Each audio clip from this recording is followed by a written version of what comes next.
첫째 달에 이스라엘 자손 곧 온 회중이 신광야에 이르러 백성이 가데스에 머물더니 미리암이 거기서 죽음에 거기서 장사되니라.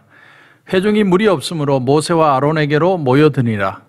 백성이 모세와 다투어 말하여 이르되 우리 형제들이 여호와 앞에서 죽을 때에 우리도 죽었더라면 좋을 뻔하였도다. 너희가 어찌하여 여호와의 회중을 이 광야로 인도하여 우리와 우리 짐승이 다 여기서 죽게 하느냐?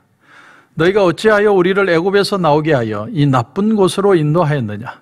이곳에는 파종할 곳이 없고 무화과도 없고 포도도 없고 석류도 없고 마실 물도 없도다.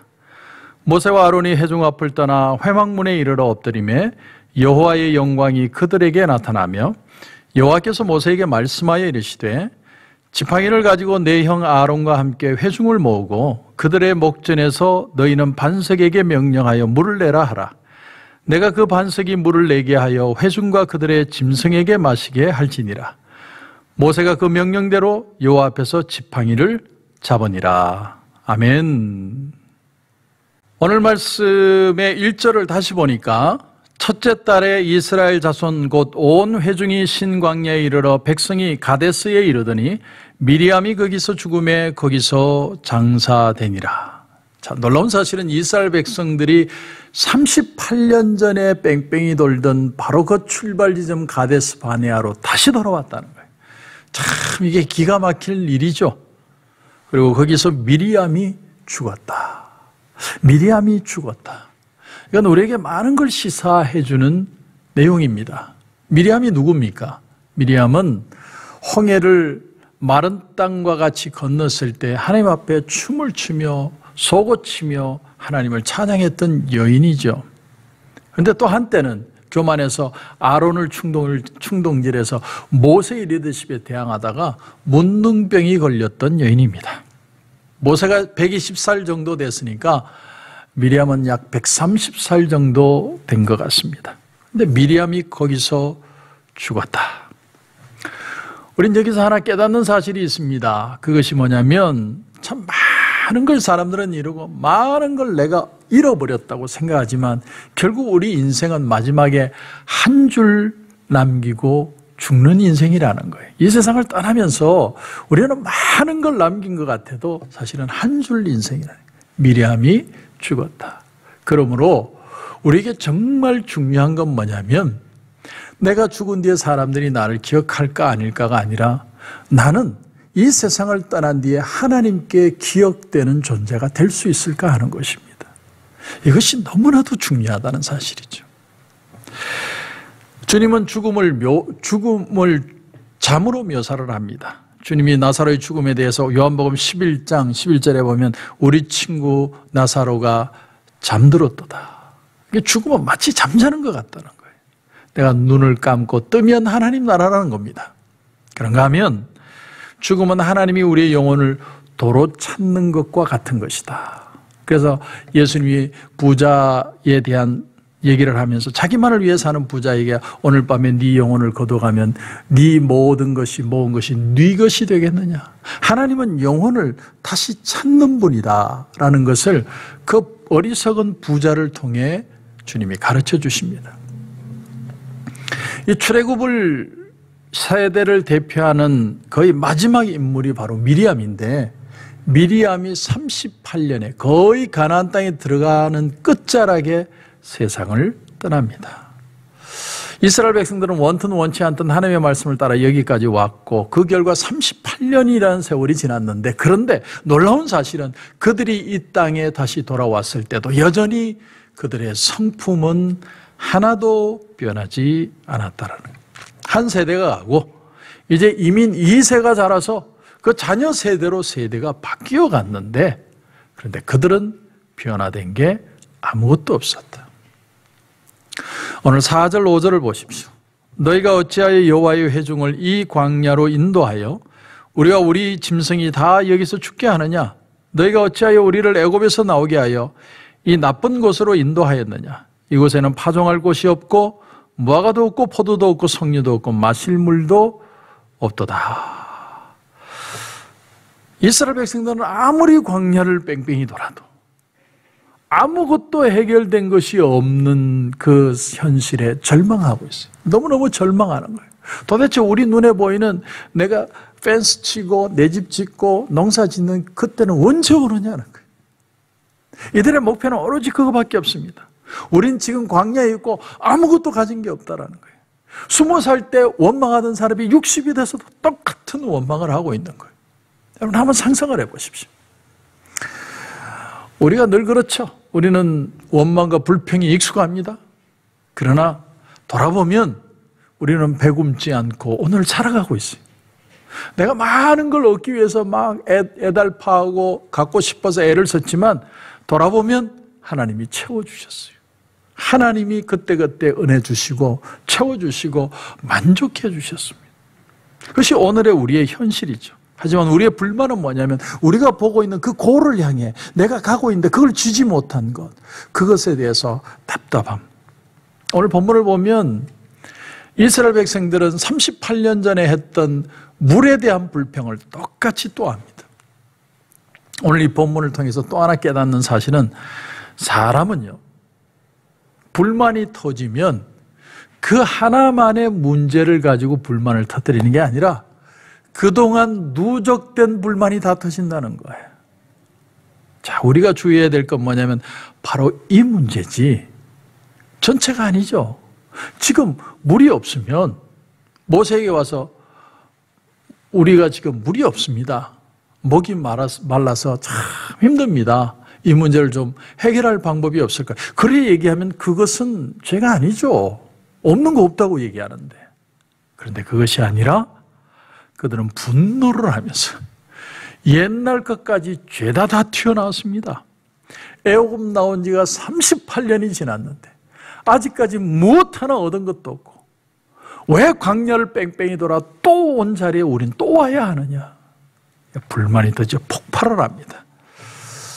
여러분, 우리가 우리의 견딜 수 있는 한계점에 다다를 때, 여러분 오늘 말씀이 우리에게 주는 교훈은 뭐냐면 그 한계점이 하나님의 기적의 시작이라는 사실이에요. 그 한계점에서 하나님은 역사를 일으킨다는 거예요. 하나님은 우리를 여기까지 인도하신 후에 내팽개치지 않으십니다. 우리가 지금 하나님의 은혜를 받고 지금까지 2020년 2월까지 살아왔는데 3월부터 지금까지는 하나님이 내다 버리고 앞으로도 갖다 버리고 그러시는 하나님이 아니라는 거예요. 그 이전에 하나님이 내 삶에 역사하시고 축복하셨다면 지금도 이후로도 하나님은 변함없이 우리를 인도해 가십니다. 사도 바울은 이스라엘 백성들이 광야를 지날 때 하나님의 반석이 그들을 따라다녔다 이렇게 말씀합니다. 반석이 그들을 따라다닌다. 이게 무슨 표현이냐면 반석은 기적의 반석이. 기적의 반석이 그들을 따라다니며 그들 가운데 역사해주고 있었다라는 거예요. 그러나 이스라엘 백성들은 하나님의 기적을 보지 못하고 하나님의 신실하심을 믿지 못했어요.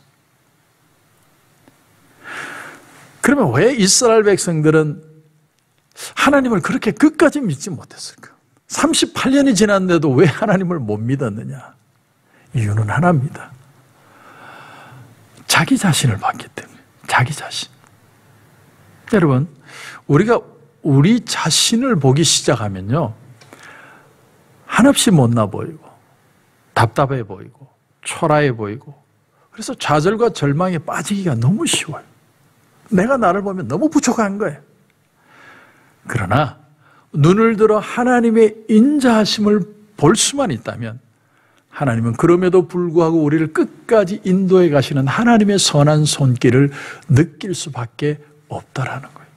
지금 우리에게 가장 중요한 건 우리의 시선을, 우리를 집중했던 우리의 시선을 들어 하나님을 바라보는 겁니다. 그것이 가장 중요한 비밀이고 그것 때문에 믿느냐 믿지 못하느냐가 갈라진다는 사실이죠. 오늘 7절 8절을 보십시오. 여호와께서 모세에게 말씀하여 이르시되 지팡이를 가지고 내 형 아론과 함께 회중을 모으고 그들의 목전에서 너희는 반석에게 명령하여 물을 내라 하라. 내가 그 반석이 물을 내게 하여 회중과 그들의 짐승에게 마시게 할지니라. 하나님은 지팡이가 뭡니까? 모세를 인도해 오신 하나님의 손길이죠. 그 지팡이를 들고 반석을 향하여 명하라는 거예요. 물을 내라, 명하라. 여러분, 여기에 모세가 실수를 하게 되죠. 오직 반석을 향해 명하라고만 했습니다. 근데 모세는 그 지팡이가 작대기로 변해가지고 이 작대기를 가지고 화를 내며 이스라엘 백성들을 향하여 내가 너에게 물을 주랴 작대기를 가지고 부러지듯이 2번이나 때립니다. 놀라운 사실은 이스라엘 백성들은 자기 자신의 처지를 보고 신세한탄을 했다면 모세는 불평하는 이스라엘 백성들에게 꽂혀서 하나님을 잠시 동안 보지 못했다는 사실이에요. 사람은 현실에 집착하면 할수록 그 문제를 해결하지 못합니다. 분노합니다. 좌절합니다. 절망합니다. 어쩔 수 없는 거예요. 하나님을 그렇게 잘 믿던 모세도 안 돼요. 자기를 보는 순간 2번이나 반석을 향하여 내리치죠. 아니 그렇다고 그거 한 번 가지고 모세가 가나안 땅을 못 들어간다는 게 말이 됩니까? 그런 실수 안 하는 사람 어디 있습니까? 아브라함도 실수하고 노아도 실수하고 다윗도 실수하고 베드로도 실수하고 다 실수한 거 하나님이 그거 회복하시지 않습니까? 맞습니다. 인간은 실수할 수 있는 거죠. 그런데 중요한 것은 그 반석이라는 것이 무슨 의미냐 하는 겁니다. 여러분, 이 반석에 영적인 의미가 있다는 거예요. 사도 바울은 그들에게 이 반석이 쫓아다녔다고 했는데 그 반석의 의미는 신약에 오신 예수 그리스도를 상징합니다.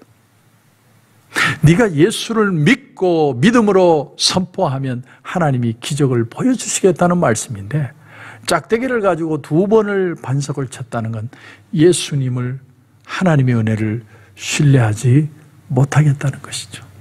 그럼에도 불구하고 하나님이 물을 주신 것이지 하나님을 신뢰한 행동은 아니었다라는 거예요. 모세는 이 부분에서 하나님을 불신한 거예요. 화가 먼저 눈에 보였습니다. 우리 주님은 이것까지 참으시고 우리에게 성령의 생수를 부어주신 것이죠. 그래서 유다서 1장 9절에 보면 천사장 미가엘과 마귀가 싸우는 장면이 나와요. 모세의 시체를 두고 누가 가져갈 것인가. 그때 미가엘이 밀립니다. 그러면서 하는 말이 뭐냐면 주께서 너를 꾸짖으시기를 원하노라. 그때 마귀가 물러가죠. 하나님은 백성들이 원망을 해도 그들에게 반석에서 물이 나오게 먹게 하시고 에돔 땅을 통과하지 못하게 에돔 사람들이 방해할 때 그 땅을 둘러서 호르산 길을 따라 가나안으로 또 들어가게 하시고 그런가 하면 아론이 죽었을 때 그의 옷을 벗겨서 아들에게 입히십니다. 여기는 놀라운 하나님의 말씀의 교훈이 있습니다. 사람은 죽어도 하나님의 역사는 계속 된다는 겁니다.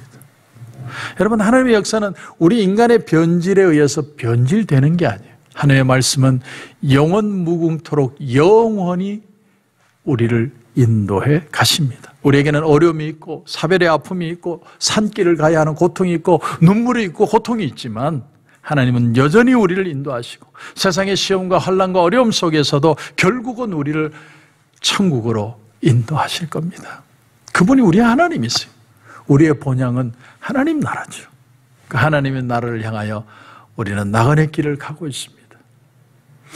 얼마든지 우리는 우리 자신을 보고 우리의 삶에 꽂혀서 불평하고 원망할 수 있습니다. 그러나 오늘 우리가 할 가장 큰 훈련은 뭐냐면 나를 바라보던 눈을 들어 하나님을 보는 거예요. 하나님의 은혜를 기대하는 거예요. 하나님의 손길을 보는 겁니다. 거기서 다시 한번 힘을 얻고 우리는 일어서야만 하는 것입니다. 모세의 심정이 예수의 심정으로 변화되고 입으로 마시는 생수가 성령의 생수로 변화되는 역사가 바로 거기에서 일어나게 되는 것이죠. 그런 은혜가 저와 여러분 가운데 넘치시길 주님의 이름으로 축원합니다. 기도드리겠습니다. 하나님의 은혜를 감사합니다.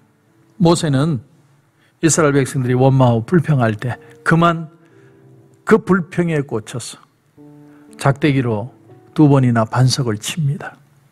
우리 인간은 다 그렇습니다. 하나님 앞에 설 때 하나님보다는 내 모습에 집착하고 내 것들을 바라보며 낙심하고 절망할 때가 너무나 많습니다.